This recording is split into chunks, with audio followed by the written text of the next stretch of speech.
who come to this country in the search of safety, opportunity, and a better life.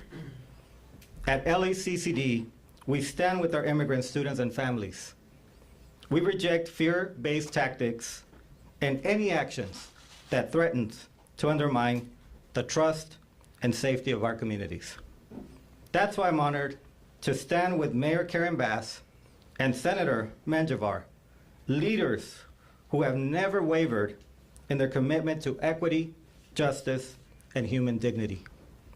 They have raised their voice against unjustified deployment of troops in our neighborhoods, and they continue to fight for all Angelenos, including those who are too often left without a voice. They remind us what it means to lead with courage and compassion.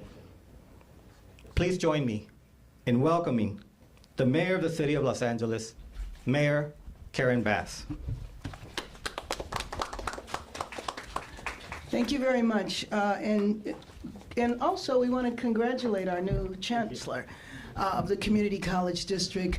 Good morning, everyone. I think that this is such an important morning because I often say to people in Los Angeles, we're not a city that interacts with the military on a daily basis like a lot of cities around the country.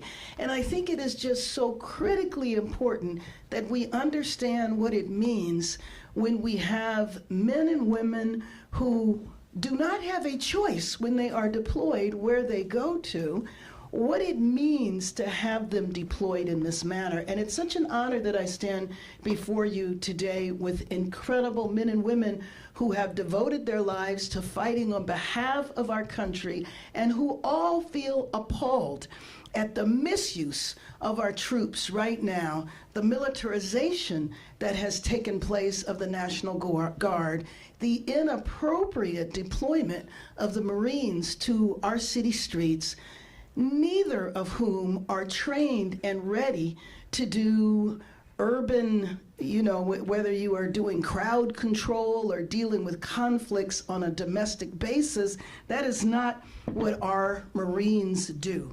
They are not authorized to make arrests. They are not doing the work of our local and state law enforcement. They're not trained to do that, and they were never needed to do that. There were recent articles that talked about hundreds of soldiers who were basically looking at video games and doing nothing, again, because they were not needed. I am glad that 2,000 of the National Guard were sent back home, but I think that we need to be sensitive to the fact that these men and women, especially in the National Guard, are part-time. They had to leave their families, they had to leave their employment, they had to leave their education. That's not what they signed up for. We need the National Guard to assist us and prepare for fire season, not for an inappropriate deployment where they are just guarding a building that is not under attack. But the administration, we know, has retreated on some of the forces. But we need all of the troops to return home and to not be here, to not be used as political stunts, to not be used to intimidate Angelenos, to not be used as pawns. But we want to end this deployment now, and that's what we're here to say and share with you. But in the speakers that come next have real stories that illustrate why this is so inappropriate and the consequences of it. Now let me talk about what we should be doing in reference to our troops. When they end their deployments, when they end their service, you know that we have hundreds, if not thousands, of veterans who are homeless on our streets. We had 3,000 unused housing vouchers because the policy nationally had been, up until recently, that if you were a veteran and you took veterans benefits like your disability benefits, we counted it as your income, and then we said you made too much money, and we would rather keep a voucher doing absolutely nothing, not housing somebody. It took a year. we changed that policy. So now we can end veteran homelessness. And down from 3,000, we now are down to about 1,400 vouchers. So we are housing veterans. That's what we need to do. We need to take care of the troops so they don't have to rely on public assistance while they are serving, especially military families. And once they leave the service, we need to honor that service and not accept any veteran ever to be sleeping on our streets. So with that, let me introduce someone who I'm particularly proud to call a colleague in public service, and that is our state senator, Carol Menjivar, who is a proud veteran. Senator. Thank you, Madam Mayor. Good morning. My name is Senator Caroline Menjivar, and welcome to the great Senate District, Senate District 20, the heart of the San Fernando Valley, a wonderful community college, and I want to thank the Chancellor for opening their doors. Ladies and gentlemen, this past Friday, 15 years after having graduated myself from Marine Corps boot camp in Parris Island, I attended the graduation of 305 new Marines. Marines that were just recently made, just like those that came before, for the past 250 years of the Marine Corps, to win our nation's battles. Men and women who continue to join the smallest branch to be part of a legacy of courage, valor, and victory on the battlefield. A legacy that includes campaigns of the Battle of Iwo Jima for its fierce fighting, the Battle of Chosin Reservoir in Korea for its resilience even while Marines were outnumbered, and the Battle of Belleau Wood, where we earned the nickname Devil Dog, a name we proudly carry today. Now, that legacy shares a space with what? The Battle of LA against people of color? This is why it was so personal and infuriating to me to see 700 of my brothers and sisters in the Corps deployed to my backyard.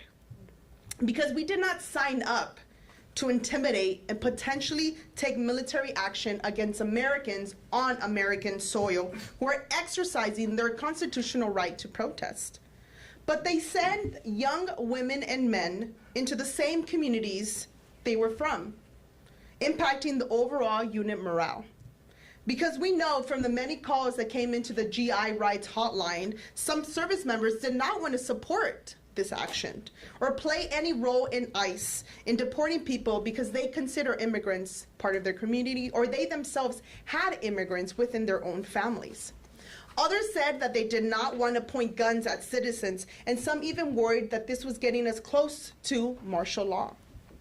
That fear came to reality when Marines made their first detainment in LA. And you know who they first detained? A veteran. Yeah. A veteran that was running to make his VA appointment at the federal building. Or when the guardsmen were forced to stand alongside ICE when they detained another veteran during the recent raids in Camarillo.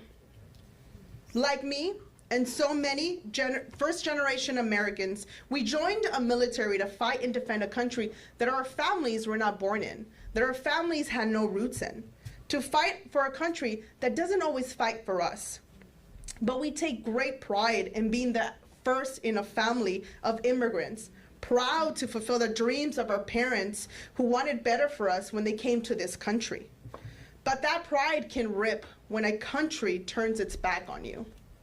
A feeling I bet 3 male Marines felt a couple of weeks ago after a video went viral of ICE agents pouncing and beating on their father. A father who had 3 sons who decided to join the Corps while he was landscaping the IHOP in the OC. And while 10,000 guardsmen have been able to go back home, we still have service members deployed in LA literally doing nothing. I'm sorry, that is incorrect. They are doing something. They are wasting your taxpayer dollar. Because even Secretary Hegseth said this is going to cost us approximately $134 million and counting. $134 million and counting from a budget that just cut Medicaid. And what that translates to California is Medi-Cal, SNAP, CalFresh, kicking people off health insurance and putting them further into poverty. Our National Guard needs to go back to their jobs as first responders, as healthcare workers, as teachers, and especially back to their role, their important role as the state's counter-drug task force. Service members detaining veterans, detaining the parents of fellow service members. ICE and masked men kidnapping people off the streets. People with all types of legal status getting detained with no criminal record. Raids have caused injuries, heart attacks, and just recently claimed its first soul when Jaime Garcia died trying to evade the immigration raids in Camarillo. This is why I stand here in solidarity with my Marine brothers and sisters, and this morning stand in solidarity with two of my Marine sisters, Janessa to my left and Jessica to my right, and my Army brother, Stuart, to my back right. Demanding that we release these individuals from this fake deployment, and let's make sure we return the trust and dependability that our armed forces have earned from our communities. And I'll end in saying this. Gregory Bovino, no, we will not get used to this. This will not be our norm, and we demand a change. I'd like to now introduce a friend of mine, fellow Marine officer Janessa Goldbeck, CEO of the Vet Voice Foundation.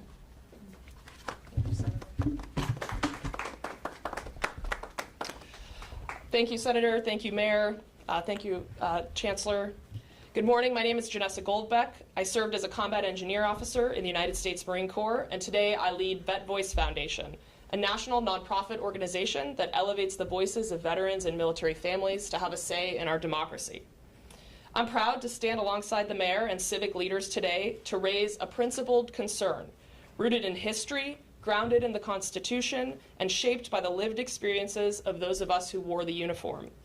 The deployment of active duty Marines and National Guard troops to Los Angeles in support of domestic immigration enforcement is not a routine operation. It is a break with long-standing norms and a decision that should concern every American, regardless of political affiliation. Let's be clear, this is not a natural disaster. This is not a riot. This is not an emergency requiring rescue teams or engineering battalions. This is a civilian law enforcement mission, one that should remain squarely in the hands of civilian authorities. For nearly 150 years, the Posse Comitatus Act has served as a safeguard against the use of federal military forces in domestic policing. It reflects one of the core principles of our democracy, that the military does not enforce the law against the American people.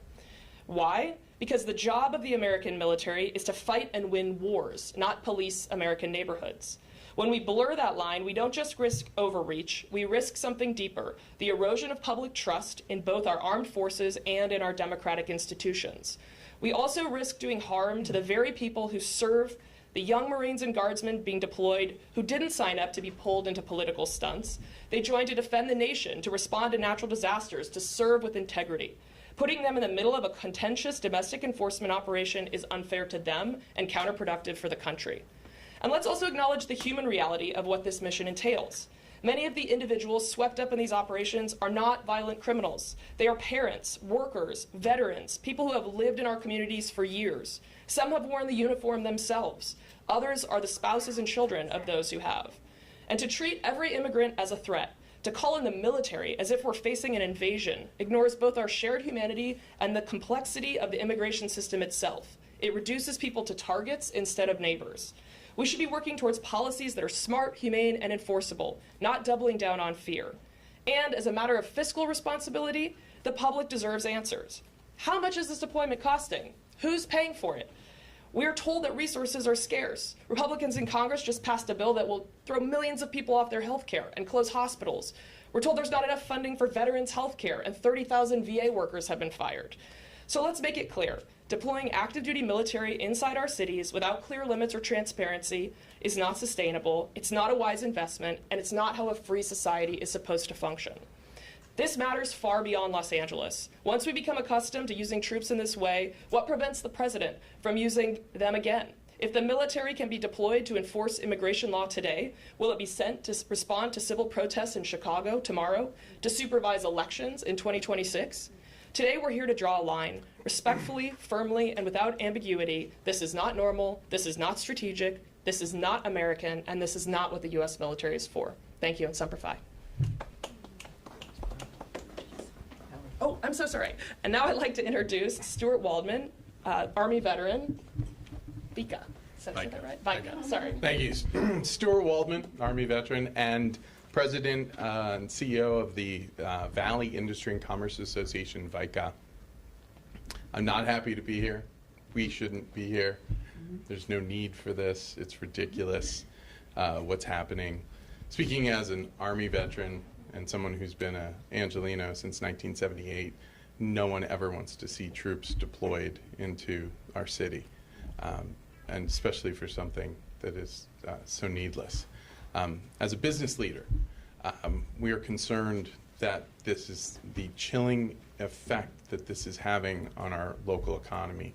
Businesses have consumers who aren't coming right now. They have workers who don't want to come to work because they're afraid or have to leave work because something's happening to a family member. This is overkill, it is unnecessary, and it needs to stop. And now I'm going to introduce Brandy Jones, Co-Executive Director and Organizing Director of Secure Families Initiative. Hi everyone, thank you for inviting me to speak today, Mayor Bass. I'm Brandy Jones, the Co-Executive Director of Secure Families Initiative. I am also the granddaughter of a Black American Revolutionary War veteran. I'm also the granddaughter of a Black Medal of Honor recipient, and I am the spouse of an active duty service member. And I'm here to share with you what these experiences have taught me. What we are seeing on our streets today in Los Angeles is not what our military signed up for. It is not what our military is trained for.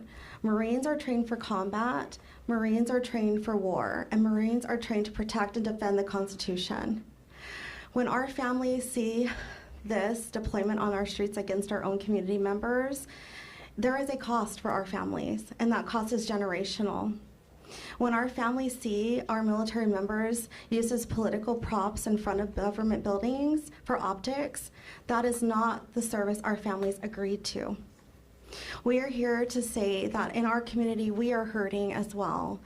There is a military spouse reaching out to me whose family who is serving is deployed currently in Los Angeles, and she just had a stroke. In the military, we do not have family medical leave policies. So that spouse is left alone, silenced, and without any help. We agree for these deployments to happen when they're in protection of our democracy, when they are in protection of our Constitution, but not as policy and political props. So we want you to know, as military families who serve, we want you to exercise your constitutional rights. When we see you exercising those rights that our loved one defends and protects, it makes us proud. It makes sure our service is not in vain. We are your military. When you see us used in ways that you do not agree with, that you think is unsafe or unconstitutional, please join the spouses at Secure Families Initiative that I proudly represent and myself in contacting your Congress member and reaching out to your senator, speaking your voice to your elected officials, and exercising all of the rights that we protect and sacrifice for every day. We are here in solidarity, and we would like to see this stop now. Thank you so much. I'm going to also acknowledge my colleague, Shalina Critchlow, our regional organizer at Secure Families Initiative. Good morning, everyone. My name is Shalina Critchlow. I'm a descendant of the Luiseño Rincon Band of Indians and Santa Isabel Ipe Nation. I'm a regional organizer for Secure Families Initiative, and more personally, I stand before you as a military parent. Just last year, I watched my son deploy to the Red Sea. When the conflict in Gaza and Israel escalated, I felt a kind of helplessness that no parent should ever have to feel. A fear that grips your heart and doesn't let go. Last month, when I was in Los Angeles to do what every American has a right and duty to do, to speak out, to stand up, and to advocate for peace. But what I saw broke my heart. I saw our own sons and daughters in uniform, the same young people we raise, support, and pray for being used to face down their fellow citizens. That's not why they put on the uniform. That is not what our military families or our service members signed up for. Our military is supposed to serve all of us. They're the protectors of democracy, not pawns in a political game. Let me be clear. The men and women in uniform are not props. They are not tools of division. They are our sons and daughters, our brothers and sisters, and they deserve respect, care, and leadership worthy of their sacrifice. So today, I stand as a first American demanding better for our troops, for our military families, and for our future. Thank you.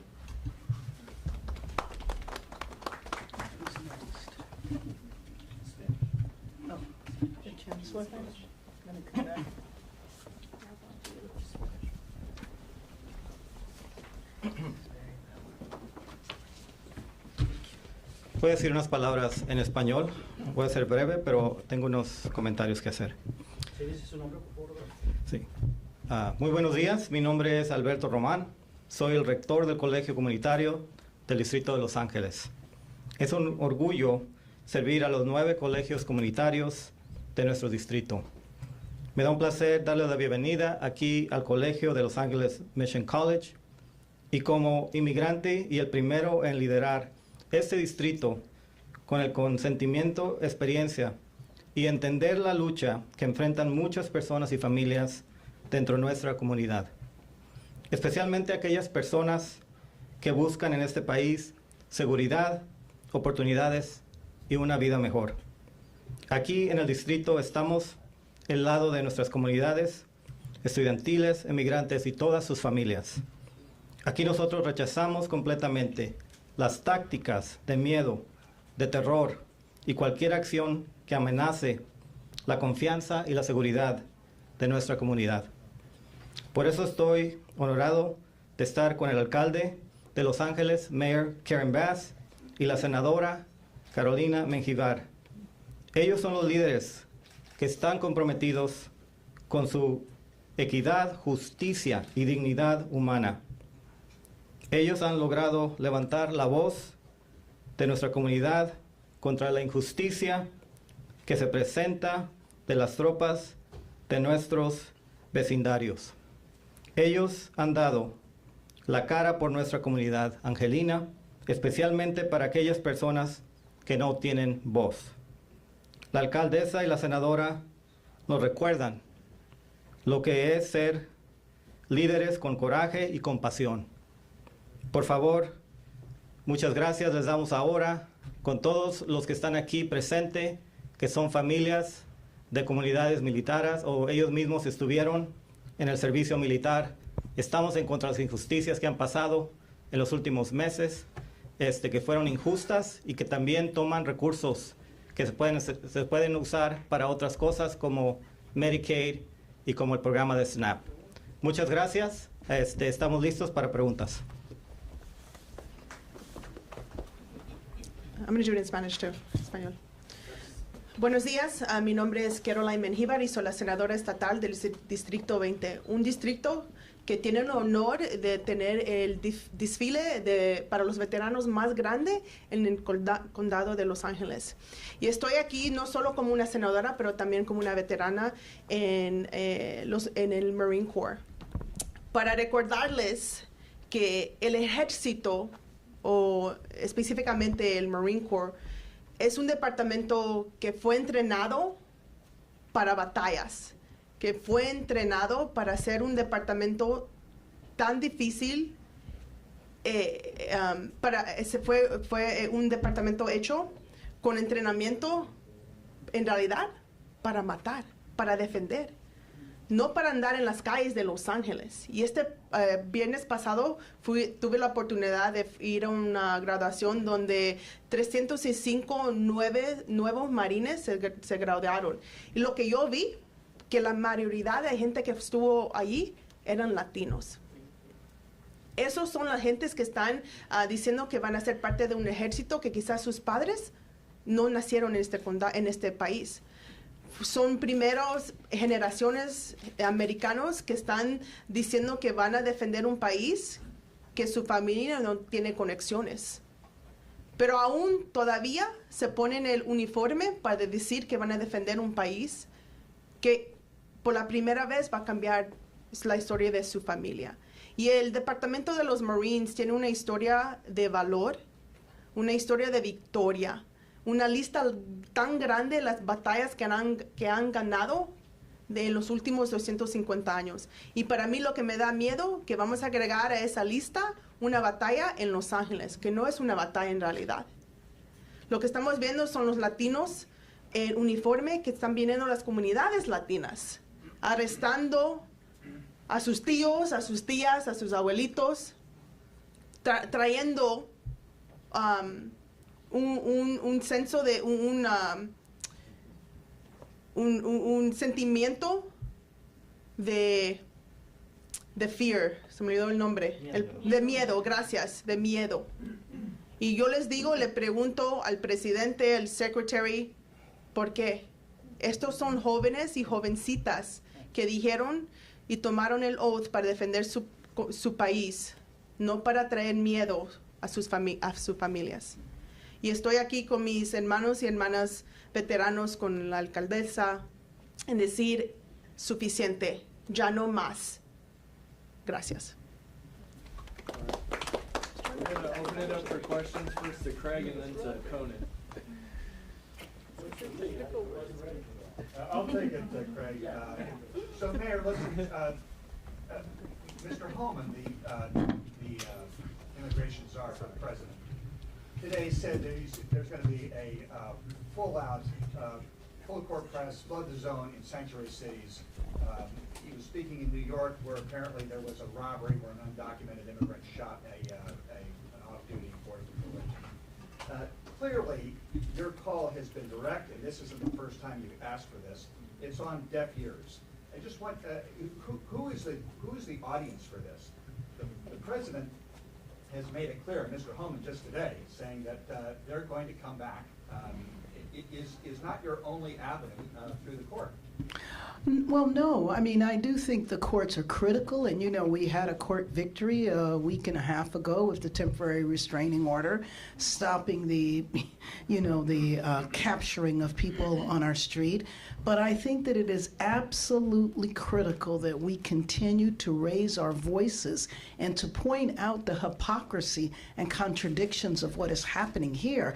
And one of the biggest reasons for this, Conan, is for Angelenos to understand where we're not completely embedded and immersed with the military like a lot of other cities, for the American public to think about the fact that this is a complete misuse of our troops and our taxpayer dollars. As many of the individuals here will tell you, you have active duty families where they can't afford to pay for childcare. Why don't we take care of our men and women who are in the military and their families using tax dollars that way? Because I think if we didn't do this, if we had no protests or anything like that, then maybe the administration would take away the signal that this is okay, that communities are going to accept it. And what I guarantee you, if they flood the zone in New York or some of these other cities, they're going to be met with a massive backlash. We're going to go Craig and then Samantha. I love it every time Conan's the warm-up act. So my questions are two, please. One, last week you and I talked, and you made one attempt to reach out to the White House, which... There's been more than one attempt. And you told me that you were going to make a second. Did Yes, you make a second? yes. Any response?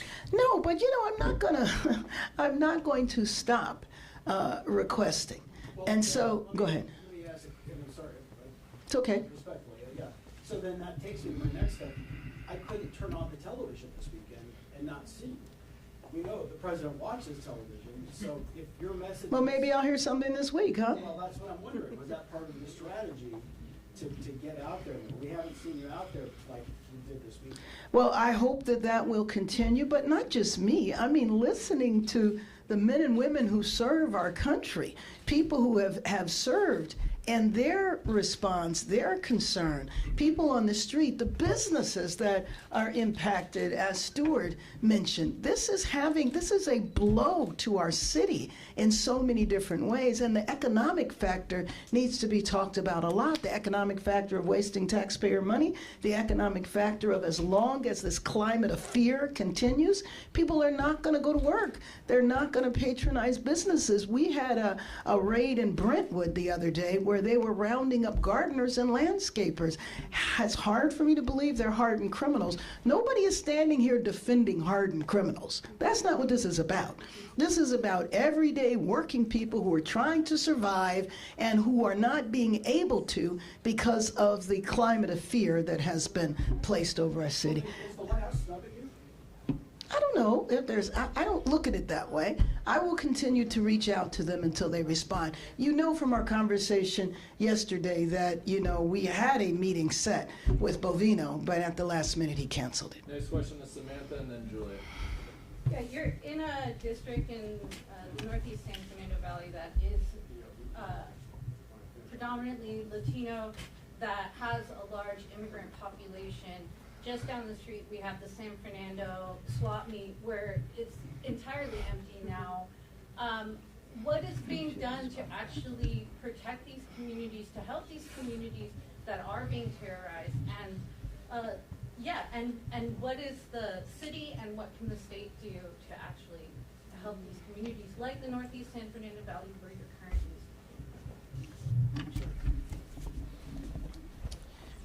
Great question, and I want to tie into the first question also as to why we continue doing this if it's landing on deaf ears. It's because our constituents are constantly asking us, what are you doing? Mm-hmm. Because if we stay silent, then there's only one narrative, one angle. And Secretary Noem just yesterday said and lied and said, we are not profiling people and we are not just arresting people of color. That's a lie. So what are we doing here in the Northeast San Fernando Valley is as much as we can with the limited power that we have, right? You're right that we're winning in the court, or our process is through the courts, but what we're doing is know your rights. We're seeing a change of people to understand that people can't just go onto private property, that they're locking their doors. Businesses are adjusting business hours to accommodate to individuals. What we're doing is a lot of know your rights workshops. On the Senate, we are providing materials to be handed out to individuals. We are partnering with interfaith leaders to hold standing vigils in unity, because if we don't do that, people won't see our force and presence demanding change. So we are, once, bringing our presence to letting them know that we're here, delivering meals to people's homes who are not coming out to go grocery shopping. We're finding volunteers to do that kind of work. We're uniting to put together community hubs at churches, at temples, for people to come and feel safe and have a space to have conversations. I can't go up and stop a federal agent myself. You'll see that they will arrest us. But what we're doing is the need to ensure that their basic needs are being met.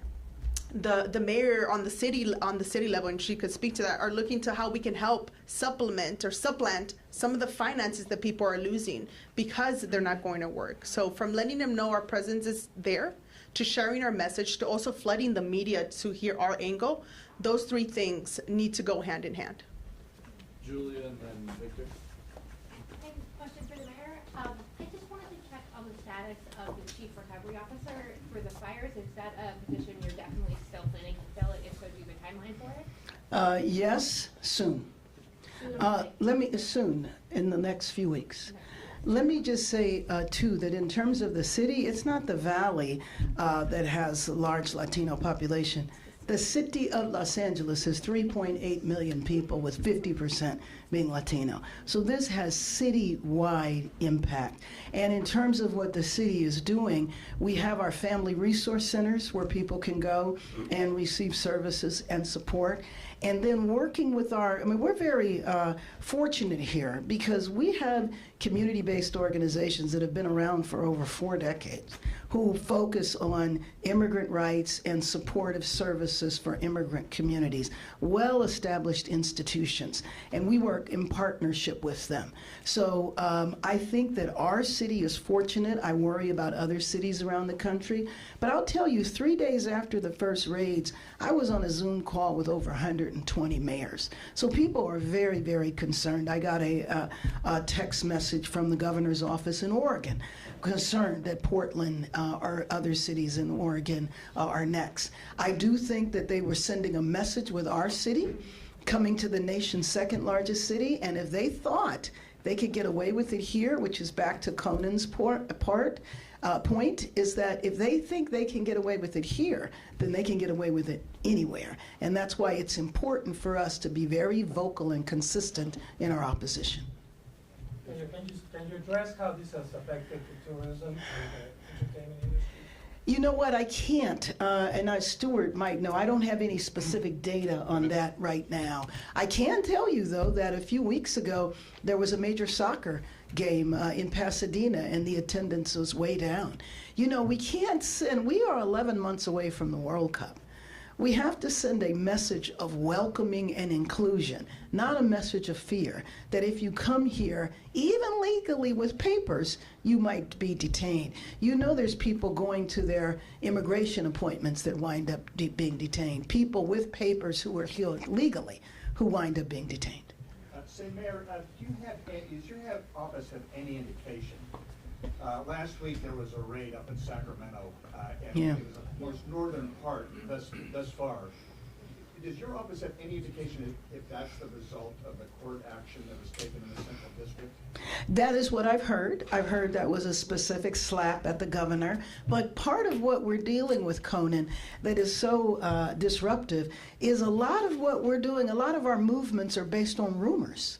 We hear a rumor that there might be a raid. We hear a rumor that this might last 30 days. It might last 60 days. There's a rumor that that was a particular slap at Governor Newsom. So it's just difficult when there isn't that communication to know specifically what is going on. We're going to go to Rob and then Ronnie. Mayor, we've heard the money amount bandied about as far $130-some million, for this deployment. Could you put that in context? Like, what could the city do with a chunk of change? Oh my, well first of all, let me just say, aside from the 130, how about the 30 that we had to spend unnecessarily in police overtime because of the protests that wouldn't have happened if the raids didn't happen. So that 130 million we could be using to get our city ready for the World Cup. So many uses. You know, we're dealing with a budget deficit right now that we're trying to close. So I could speak all day about things we could use. We could increase city services. We wouldn't have to worry about laying off anyone. A number of things that could be used. And by the way, first and foremost, 130 million should be used for our troops, our active troops, to support child care. You know, we have members, active members of the military, whose families have to apply for public assistance because they don't make enough to survive. I think if the general public understood the condition of our troops, what happens with families, they would really be appalled. Last question to Ronnie. Senadora, tengo una pregunta para usted con referente al tema de los indocumentados. ¿Qué se está haciendo desde el Senado con referente al tema de los indocumentados en vista que se presentó una propuesta de ley para reforma migratoria y no fue a través de la Casa Blanca dijeron que no estaban aceptando esa propuesta? ¿Ustedes qué están promoviendo desde el Senado para tratar de frenar un poco esta redada? Pero como saben que en el Estado no tiene el poder en cambiar leyes sobre inmigración. Creo que lo que está hablando es sobre una congresista de Florida que introdujo una nueva ley, Dignity, creo que se llamaba, ¿verdad? Pero nosotros no tenemos poder de hacer eso. Lo que sí podemos hacer aquí en el estado de California es haber maneras de abrir nuestros programas a todo tipo de personas, ¿verdad? Por eso hacemos el Medi-Cal for All, que es aceptado para cualquier persona y no importa su estatus legal. En el Senado lo que estamos haciendo es tratar de pasar leyes sobre las máscaras que estamos viendo. La gente que no dice de dónde es, no da su número de badge o algo así. So tenemos dos propuestas ahorita por el senador Wiener y también sobre senadora Pérez y el senador Areguín sobre demandando que las personas federales aquí en California no pongan máscaras para cubrirse la cara y tengan que decir de dónde vienen, porque estamos viendo que unos no son ICE agents, son quizás county bounty hunters que están en realidad kidnapping nuestras familias. Y la otra ley que estamos viendo es sobre la salud, que no vayan a entrar a los hospitales, a las clínicas, porque lo que estábamos viendo en Glendale Memorial Hospital, que habían ICE agents esperando a una señora afuera por horas y horas hasta que se saliera de su cita. Esos son los temas que podemos, debajo de nuestro poder, en cambiar. Desafortunadamente, ahí está el límite de nuestro poder en este tema. Can I just say that I really appreciate the senator responding, because as she went down a number of laws that are being worked on in Sacramento, like the masking and the bounty hunters and all, she mentioned one in terms of health. And you know, people aren't showing up for their well child appointments, which means kids aren't getting vaccinated. So people are staying at home, and so it also compromises the health of the community. So you're talking about the economy, you're talking about the safety, and you're talking about the health of families. Thank you very much, everyone. Thank you. Yeah. Thank you. Mayor, we have one more question. So if you're suggesting that the federal government is using military force, which is the purpose to remove illegal criminals from our streets in Los Angeles. That's not what I was saying, but go ahead. But what do you suggest the federal government to do instead? Well, first of all, I wasn't saying that. I mean, what the military is being used for is to guard 2 buildings. That's what they're being used for. You have about 100 troops in the Westwood Federal Building, and you have probably less than that over in the downtown building. The point is that there's nothing for them to do here. The last time we had a protest that devolved into some problems was almost a month ago, if not more than a month ago. So they have not, their mission, as far as I know, has not been to remove people. And again, the administration started by talking about hardened criminals. Nobody's defending that you shouldn't remove people who are violent or rapists or in cartels. That hasn't been the issue. But I have always had a hard time believing that the woman standing selling pineapples is a hardened criminal, or the people who were gardeners or landscapers. So that's not, and then we know that over 60% of the people that were detained had no criminal record at all. So what is the point? Thank you.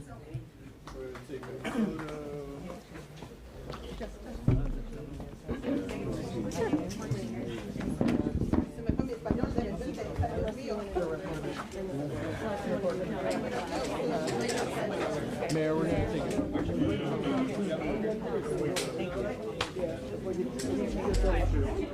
Sure, it's Janessa, J-A-N-E-S-S-A. No, you're fine. 760-518-7. Sorry.